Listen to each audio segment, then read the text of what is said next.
Ayan, katanga ko talo. Ayan mo, mga...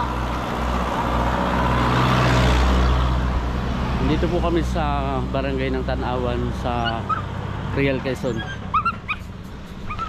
Yan po yung papunta na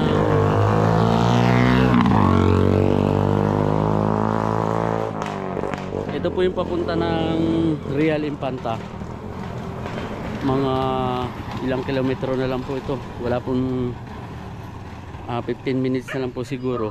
Nandun na tayo sa dagat. Ito po yung papunta ng Manila. Yan yung sa Laguna. Ayan po, mayroon dito tinatawag na Tanawan River Rafting Trail. Hindi po kami pupunta. Tayo po'y pinapunta dito ng ating kakilala, kaibigan.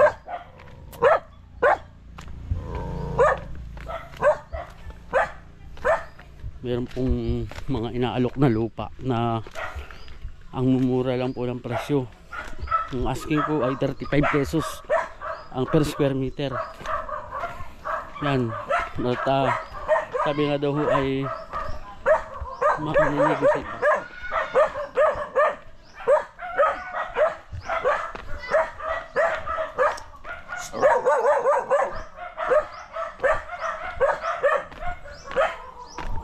Dami ng aso.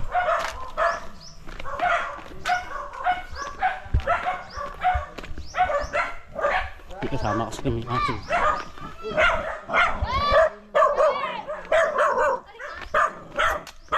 May kailangan po. Sige po. Natagay.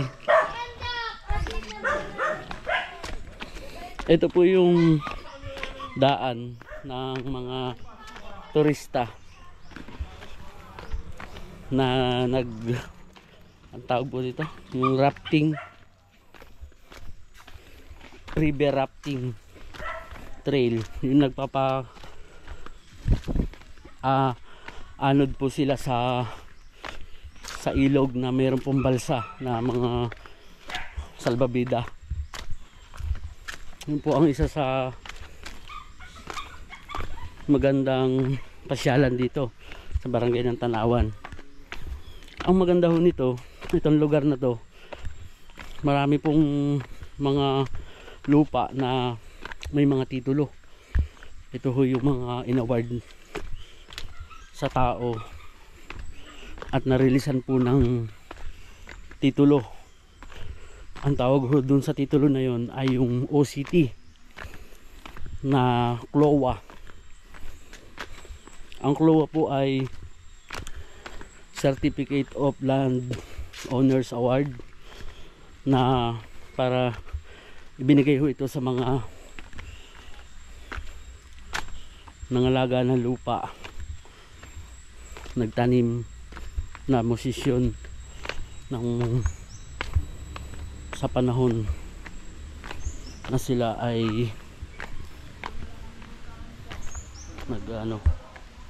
yun ho ay 10 years ang maturity ng CLOA para bago ho isalin sa iba maging TCT.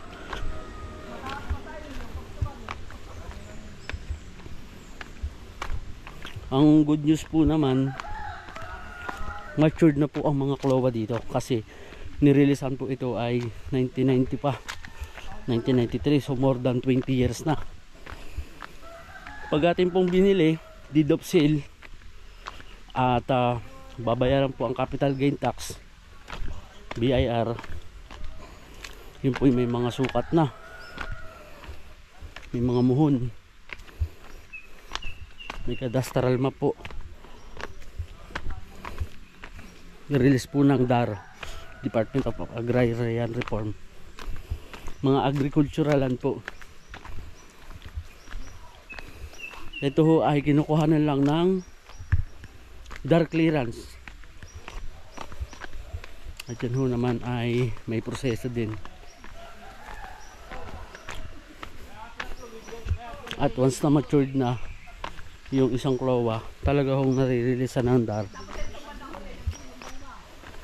Ngayon po ang titingnan namin ngayon ay sumusukat ng 2.7 hectares.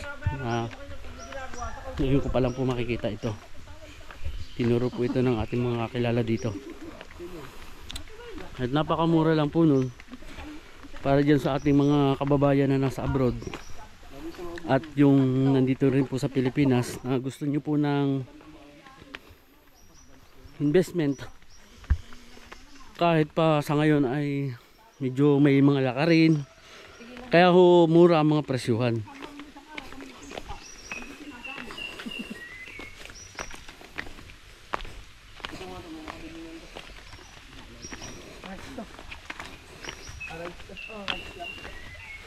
Ito daw po ay kasusukat lang. May mga muhon na daw ho itong pupuntahan namin. At tinan nyo naman ho ayo. Hindi pa ho ito yung lugar, pero kami po ay nakidaan muna dito para marating yung sinasabi nila. Ito nga po yung daanan ng mga gustong ma-experience yung river rafting dito sa lugar na to. Yung mga dinadayo po ng turista dito sa barangay ng Tanawan.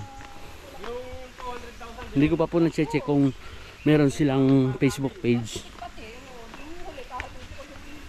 Ang ganda po na masilip natin yan kasi nandun po yung mga video, picture.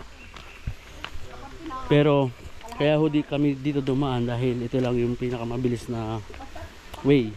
Meron pong ginagawang kalsada doon sa pinakasentro. At sabi nga daw ho nila nagtatambak po ng lupa doon. Inaayos. Sa ngayon ho, mura ang presyo. Dahil maglalakad pa tayo.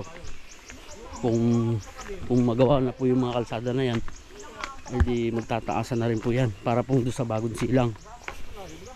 Sa isa pong part ng Real Quezon din.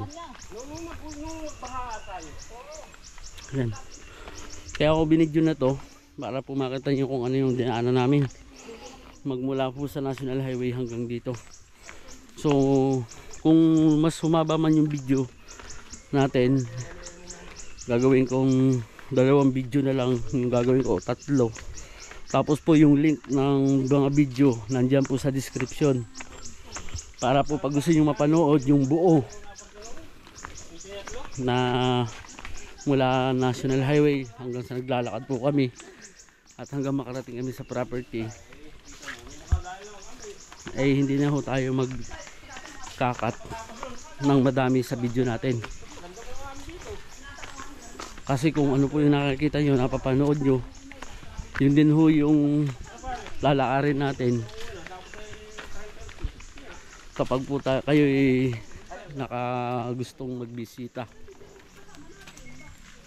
Ito ho ay para lang dun sa mga tao na gusto niyo po ng investment na hindi niyo pa naman po magagalaw ngayon o hindi niyo pa po malalagyan ng development, pero dahil opportunity na mura yung presyo, pwede po natin siyang silipin for investment.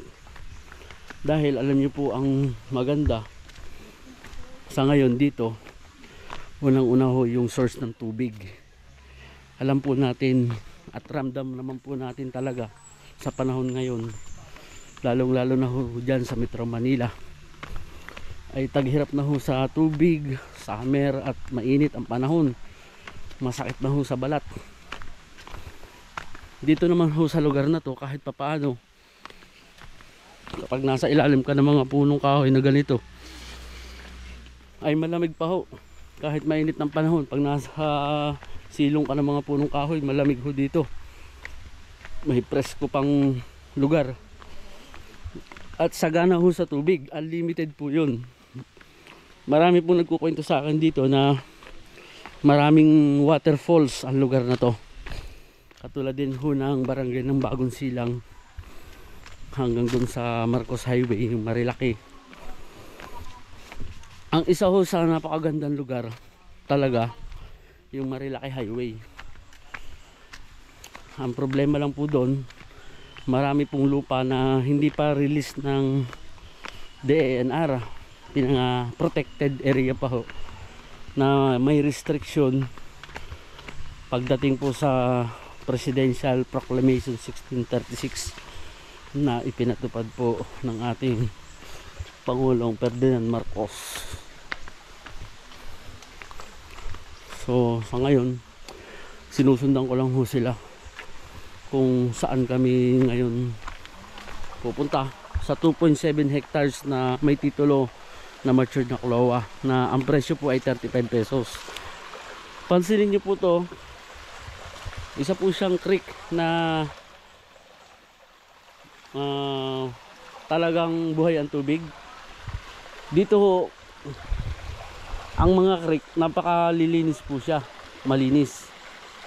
Sa ibang lugar pag sinabing creek ay diyan na ho na parang madumi, pero dito po talaga hong malinis dahil puro bundok naman po ang dinaanan niyan. Hindi pa po siya polluted, hindi pa siya na sasalanta ng mga tao dahil hindi naman ganun karami yung mga naninirahan pa doon sa mga paitas ng bundok. Pero ang isa ho sa maganda, nakikita ko na ho, may river dito.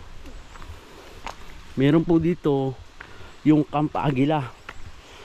Dami rin pong mga turista, kadidevelop lang po nun. Ayan, meron na pong river oh.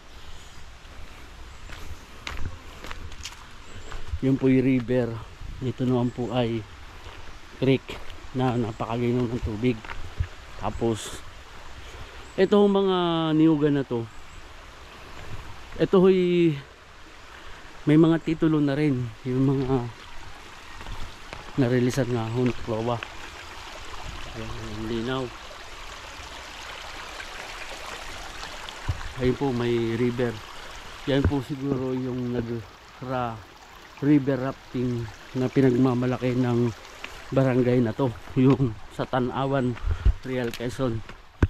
Makikita nyo naman po siguro pag nag-search kayo sa Google o sa social media, Facebook, search nyo po ang barangay ng Tanawan, Real Quezon, kung ano ho ang meron na welcome nila sa mga turista. Ito ho isang napakagandang farm ng niyugan, pero kami po nakikidaan lang muna dito. Ayan ho ang river oh.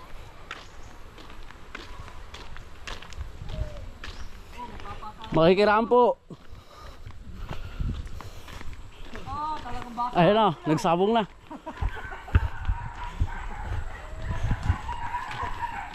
Makakilala nyo naman lahat to eh no. Makakilala nyo yung mga yan o kamag-anak nyo. Makakilala ko kabarangay. Barangay. Sabi naman ang kuya ang kalina. Eto, ano tong daan na to? Daan lang po talaga ng Pinadaan nila? Oo. Pwedeng dumaan kahit sino? Oo, sa barangay po. Sa barangay ito? Okay. Pero may titulo tong mga gantong lupa ano? Mga right lang po, baka mabalik siya. Ito. Mga right lang po ito. Rights lang ito. Yung kabila po yan. May titulo na. Oo. Rights lang pala to. Ibig sabihin 1636 to. Oo. Dalawa lang kasi ang category dito eh. Proclamation 1636 at yung 196. Ito ay isa. Makikiraan po. Yan ang ganda ho ng pwesto nila, tapos may river na dun. Ngayon, nasan yung kalsada? Nado po sa unahan. Doon. Pag naayos yun, dun mas din talaga yung daan ng mga makakabili na lupa diyan. Diyan po pati ang daan ng mga windmill. Saan? Dito sa kalsada na yun. Kaya nililipat po yung mga Ay kaya. So ngayon po, sa ating po mga viewers, ang isang good thing na mangyayari po sa lugar na to, ayun nga pong maglalagay ho ng